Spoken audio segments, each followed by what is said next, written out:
Hey everyone, today I'm here to share with you my tattoo story. I got my first tattoo in the middle of October, and at the time I was doing Vlogtober, so of course I vlogged about it and talked about my tattoo and showed you guys some footage. And I said that I would do a tattoo story video, and I haven't until now. I haven't done a tattoo story video because it's almost a painful memory for me now. It was the last time I saw my best friend, and I don't know, it's just kind of hard to think about, but I decided to just go ahead and try and leave out as much personal detail as possible and tell you about my tattoo and my experience. So for those of you who do not know, I did get a tattoo on my rib cage of the word strength. I will go ahead and post a picture right here. That was me right after I got my tattoo, and I was incredibly proud of myself. I honestly never thought that I would ever get that tattoo because I was so afraid of the pain. I always said growing up that I would never ever get a tattoo because I don't know why someone would put themselves through that agonizing pain, but I did it, and I'm really happy that I did, and I'm really proud of myself for doing it. So let me tell you why I got the tattoo. So I had wanted the word strength for probably 2 years. It's just a word that I really feel like described me at a point in my life. I was going to tell you guys the meaning of my tattoo because it has a ton of meaning, but I have decided to actually not tell you the full meaning of my tattoo because I have not really shared it with anybody, and you know, I'll just say little things here and there, but I've never told anybody the real meaning behind it.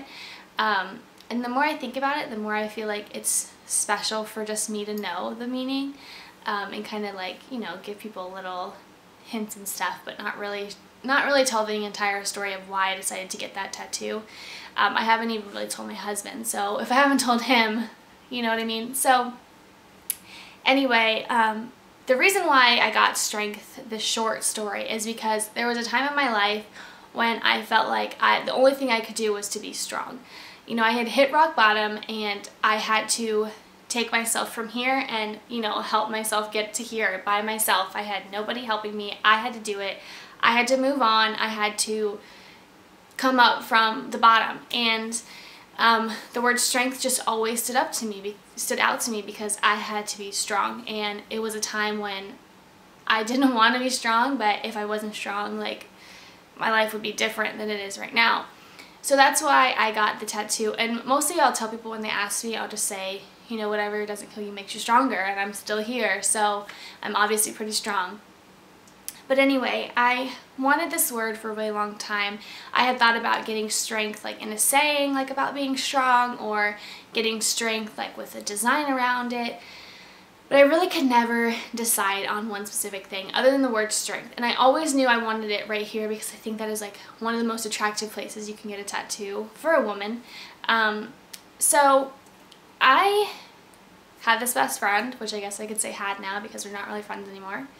And he has a full sleeve, and we were like, I would say he was one of my best friends at the time, hands down. So I told him that I was like, it would only be appropriate if you took me to get my first tattoo. Like, we're best friends, you've done this a million times, like, you should take me to get my first tattoo. So he texted me one day and was like, hey, you want to go get your tattoo? And every time he would come into town, he would always surprise me. He would never tell me because he lives in Tallahassee and I'm here in South Florida, so he would always surprise me. And so I was like, yeah, okay, like, let's go do it. You're in town, like, let's hang out, let's go get my tattoo. And my mindset at the time was, I'm not getting a tattoo, you're out of your mind, like, I'm just gonna say that and act like I'm a total badass, even though I'm really not. So the night went on, and I was like, all right, let's meet up, let's go get the tattoo. So I was like, okay, fine. So me, my husband, who we were just engaged at the time, and my mom, we all went and met him and another friend at this tattoo place. This local, like, awful tattoo place where I will never in my life go again. It was the worst place that you could possibly go. I had known a lot of people who had gotten piercings there, but never an actual tattoo, and It was just an awful place to go. But anyway, we go and we're looking at tattoos, and I decide, you know, I want this word strength. Like, let's draw it out and see. I had him draw it out, I think like 2 different times. And I paid for it. And when I paid for it, I was like, okay, let's do this. So I go to the bathroom before, and I'm like looking in the mirror, and I'm like breathing deep, like, am I really gonna do this? Like, I can't believe I'm gonna do this. Like, I never in my life thought I would actually be sitting here right now about to get a tattoo. And I was like, okay, I paid for it, I can't turn back now, like, it's time to do this. So I go, and he puts like the sticker on, the stencil or whatever you want to call it, and I didn't like it.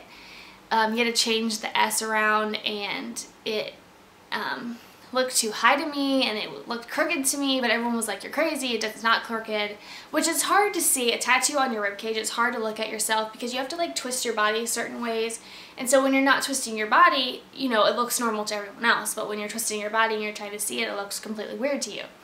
So I was like, okay, fine. After 30 minutes of this, I was like, all right, I trust you, like, not the tattoo artist, I trust my mom and my husband and my friend, like, they're all saying it's fine. So, okay, if they say it's fine, it's fine. So I lay down, and I have my hand like over my head like this, and David starts to film, and the guy like freaks out. He's not allowed to film, whatever. Well, then I'm not allowed to hold David's hand, I'm not allowed to grip the chair, I am not allowed to close my eyes, I am not allowed to listen to music. Like, it was ridiculous. This guy was a total jerk. He even said to me when I was trying to decide if I didn't, like, if it was too crooked or too whatever, he was like, I don't get paid hourly, I get paid on commission, so if you don't like it, you can go somewhere else. And at that point, I should have been like, fine, I'm going somewhere else, but I was so, like, in the moment, like, I'm here, let's do this. So I didn't, because I'm an idiot. But, so I get the tattoo, and a lot of people have tried to describe the way it feels, which I think is almost impossible, but I think Charles Trippy said it the best. When he was getting, I believe it was his Wi-Fi tattoo, he said that when you're getting a tattoo, it almost feels like you have a really bad sunburn and a cat is scratching you, which I think is a really good description of it, because it does feel like that. It feels like someone is tearing your skin, like, with their nails, like ripping it, but it also burns really bad. So that's a pretty good description. I thought that was pretty spot on. So it hurt so bad. Of course, you know, no one told me that a ribcage tattoo was the worst place to get a tattoo. Every time I said I wanted on my ribcage, everyone's like, yeah, that's cool, that's a good idea, you know, whatever. It wasn't until I, like, an hour or so before I got this tattoo that everyone was like, it's gonna hurt, like, that's the worst place to get a tattoo. Even the tattoo artist was like, I would never get a tattoo on my ribcage, like, I can't believe you're doing this for your first tattoo, which I'm almost glad, because now I've experienced the worst that there can be, so anywhere else I get a tattoo, it's gonna be way better. But I knew that it was going to be painful, but that's the only place I wanted this tattoo, and I knew if I got it somewhere else, I wasn't going to be as happy, because I thought, well, maybe I'll get it on my foot, which is pretty painful as well. Maybe I'll get it on my wrist, maybe I'll get it other places, but the place that stood out was my ribcage. So I got it. It was painful. It lasted for about 15 minutes, and every time he would like pick up the gun to get more ink, I was like a relief, like, okay, I can breathe. And I'm happy I did it. If I could go back in time and be in that moment again and change some things, I would definitely, hands down. I'm not in love with my tattoo. I have to say that. I'm not in love with it. I think it's too high. I think that it's a little crooked. I wish that maybe I would have put more thought into the tattoo artist and where I went, and more thought into maybe getting a saying, like, it's done, I can't change it now, it is what it is. I can't get another tattoo there, and I could cover it up, but I would have to get like a huge design. I still really like the word strength. I don't absolutely hate it. Like, it's not something I see and I'm like, oh my god, I have this ugly tattoo on my body for the rest of my life. I don't think that. It's just, if I could change it a little bit, I would. So I still really like it, but it's not 100% what I really wanted. So if you're in the market for a tattoo, make sure you think about it, like really think about it. Go to a couple tattoo places, like see other people's work, like, you know where you're going, get, other people's opinions.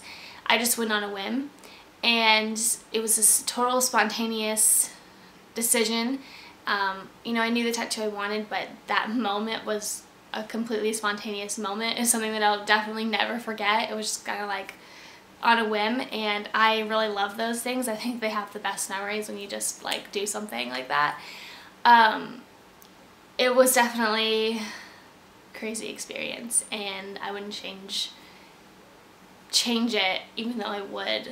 Like, I don't know, it's a hard thing to talk about, I guess, but so yeah, that's what happened. The ribcage tattoo is incredibly painful, but it's really worth it if it's something that you really want, because that 15 minutes of pain is 15 minutes of pain that you'll never have to relive. But that tattoo that you have on your body, you get to see it every day for the rest of your life, and that's exciting if it's something that you really enjoy. People told me, like, once you get a tattoo, you're going to be so addicted and you're going to want a million tattoos, and at that moment I was like, you're all wrong. Like, I just want this one tattoo and I'll be happy with it. Like, never getting another tattoo. But now it's like a craving. Like, I am craving another tattoo, and this time I want to get something that can be seen, because, you know, looking at me, you would never think I have a tattoo, because it's not something that you see unless I'm naked or in a bikini, which is rare for me to ever be naked, you know. So I'm ready to get another tattoo. I want to get like a half sleeve, but I don't know that it'll wrap around, so I don't know if you could really call it a sleeve, but I want to get Jeremiah 29:11, and I want to get like designs and stuff around it, and like have like this really sick tattoo. I just think that girls with tattoos are so attractive. Like, I love that look. So it would most likely be just black and white, well, black and skin tone. But yeah, so that is my tattoo story. I hope that you guys enjoy this video. I'm sorry that it is so, like, way far. Like, I got my tattoo almost a year ago and I'm just now posting this video, so I'm sorry it's late. I'm going to go ahead and post some pictures at the end of, you know, when I got the tattoo and stuff. And yeah, thank you guys for watching this video. Thumbs it up if you enjoyed hearing my tattoo story, and I will see you all later in my next videos. Bye guys.